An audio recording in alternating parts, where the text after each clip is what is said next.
किसी शायर ने क्या खूब कहा है कि बड़ा बेशर्म है, जालिम है, बड़ी बेहिस फितरत है।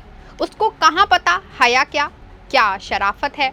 हमें तो जुल्म सहने के लिए भेजा गया शायद, जहाँ देखो वहाँ पे मुल्क में गुर्बत है, मुसीबत है। नमस्कार, आप देख रहे हैं 4 PM। मैं हूँ आपके साथ सिमरत।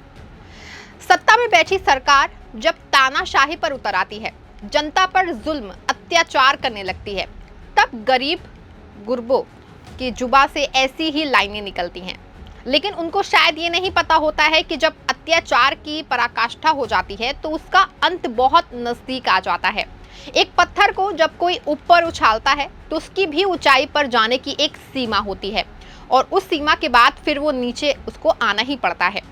कल सुप्रीम कोर्ट ने एक फैसला दिया, लेकिन वो फैसला कम तानाशाही पर एक जोरदार तमाचा ज्यादा था और एक बड़ी सीख भी दी। दरअसल यूपी में विख्यात बुलडोजर बाबा के नाम से जाने जाने वाली यूपी के योगी सरकार को सुप्रीम कोर्ट ने जबरदस्त फटकार लगा दी। और फटकार इसलिए लगाई क्योंकि सत्ता के मद में चूर यूपी के अधिकारियों ने प्रशासन के दम पर एक आम इंसान के घर को गिरा दिया।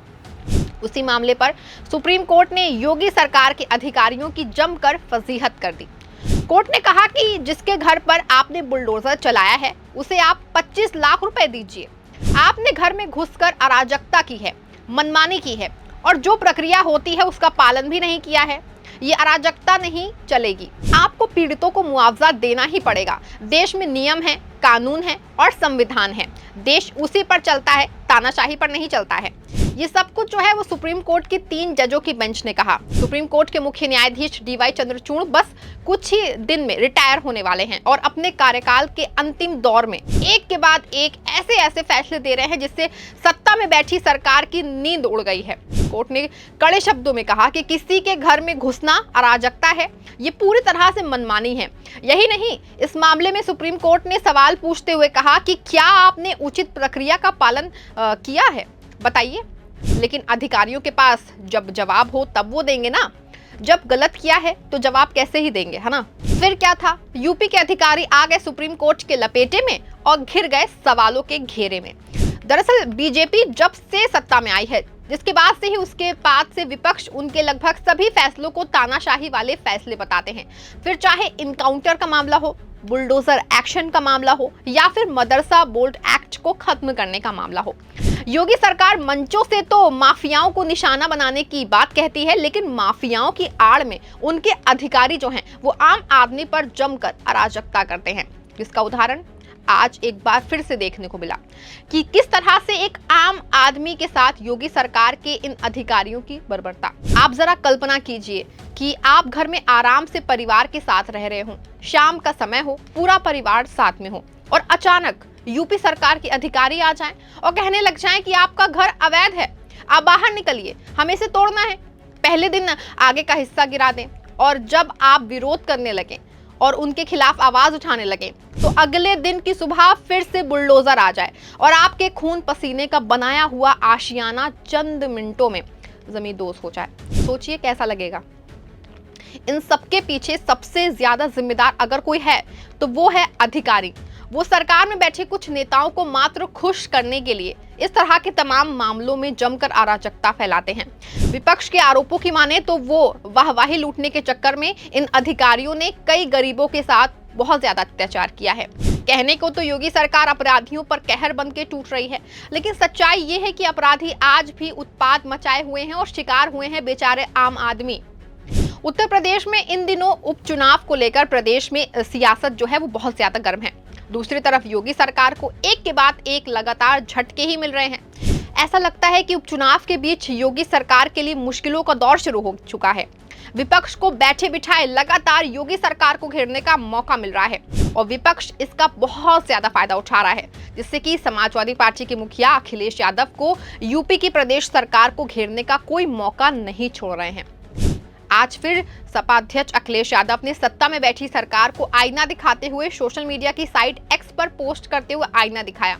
और ये आईना सिर्फ सरकार के लिए नहीं है, ये आईना सत्ता की मलाई काट रहे और जनता पर अत्याचार कर रहे अधिकारियों को भी दिखाया है, और एक बहुत बड़ा सबक भी सिखाया है। और वो कहावत तो सुनी ही होगी आपने कि जब समय खराब होता है तो ऊंट पर बैठे व्यक्ति को भी कुत्ता काट लेता है। है ना। प्रदेश की सरकार पर इस समय ये कहावत है बिल्कुल सटीक बैठ रही है। तभी तो अभी मंगलवार को ही सुप्रीम कोर्ट ने हाई कोर्ट का फैसला को रद्द करते हुए मदरसा एक्ट को मान्यता दे दी। इसके बाद योगी सरकार की जमकर किरकिरी हुई। विपक्ष ने नफरती जो है वो फैलाने का काम किया, योगी सरकार पर जमकर हमला बोला। माना जा रहा था कि यूपी सरकार के लिए ये बहुत बड़ा झटका है और अभी योगी सरकार सुप्रीम कोर्ट से मिले इस झटके से उभर भी नहीं पाई थी और मदरसे वाले फैसले पर मंथन ही कर रही थी कि बुधवार को योगी सरकार को सुप्रीम कोर्ट से फिर से एक और झटका मिल गया और सुप्रीम कोर्ट ने इस बार योगी सरकार को जमकर लताड़ा और अराजकता करने तक का आरोप लगा डाला। दरअसल मामला यूपी के महाराजगंज जिले का है, जहां सड़क चौड़ीकरण प्रोजेक्ट के लिए घरों को बुलडोजर के जरिए ध्वस्त कर दिया गया था। इस मामले में मनोज डिबरेवाल आकाश की ओर से एक याचिका दायर की गई थी, जिसका सुप्रीम अदालत ने स्वतः संज्ञान लेते हुए सुप्रीम कोर्ट ने कहा कि यूपी सरकार ने जिसका घर तोड़ा है उसको 25 लाख का मुआवजा दे।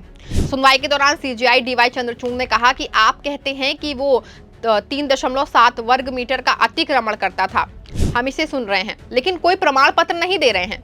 पर आप इस तरह लोगों को घरों को कैसे तोड़ना शुरू कर सकते हैं? ये अराजकता है। किसी के घर में घुसना मनमानी है, उसमें उचित प्रक्रिया का पालन कहाँ किया गया है? सीजेआई ने आगे कहा कि हमारे पास हलफनामा है जिसमें कहा गया है कि कोई नोटिस जारी नहीं किया गया था, आप केवल साइट पर गए थे और लोगों को सूचित किया गया। सीजेआई ने राज्य सरकार के वकील से पूछा कि कितने घर तोड़े। राज्य सरकार के वकील ने कहा कि 123 अवैध निर्माण थे। तो जस्टिस जेबी पारदीवाला ने कहा कि आपके ये कहने का अधिकार क्या है कि ये अनधिकृत है, और अगर अनधिकृत थे तो आपने 1960 से अब तक क्या किया है, पिछले 50 साल से क्या कर रहे थे? जस्टिस जेबी पारदीवाला ने यूपी सरकार के वकील से कहा कि आपके अधिकारी ने पिछली रात सड़क चौड़ीकरण के लिए पीले निशान वाली जगह तोड़ दिया था और उसके बाद फिर अगले दिन सुबह बुलडोजर लेकर आ गए और घर गिरा दिया। आप परिवार को घर खाली करने का समय भी नहीं देते। चौड़ीकरण तो सिर्फ एक बहाना था, इस पूरी कवायद का कोई कारण नहीं लगता। इसके बाद सीजीआई ने आदेश में कहा कि इस मामले में जांच करने की आवश्यकता है, क्योंकि कोई भी दस्तावेज नहीं प्रस्तुत किया गया जो एनएच की मूल चौड़ीकरण और अतिक्रमण को दर्शाता हो। सुप्रीम कोर्ट के इस फटकार और 25 लाख के जुर्माने की खबर के बाद उत्तर प्रदेश के पूर्व मुख्यमंत्री अखिलेश यादव ने योगी सरकार को निशाने पर लिया। सपा अध्यक्ष अखिलेश यादव ने सोशल मीडिया एक्स पर पोस्ट करते हुए लिखा कि जुर्माना लाने वाली सरकार पर ही कोर्ट जुर्माना लगा रहा है। आज भाजपा राज में उम्र में फैली अराजकता का कोई और सबूत चाहिए क्या? अब क्या भाजपा सरकार खुद पर बुलडोजर चलवाएगी? फिलहाल एक बार फिर से बाबा बुलडोजर को सुप्रीम फटकार मिलने के बाद से निशाने पर है। विपक्ष ने बुलडोजर के फैसले को तानाशाही बताया और इस तानाशाही पर एक बार फिर से सुप्रीम अदालत की फटकार लगी है।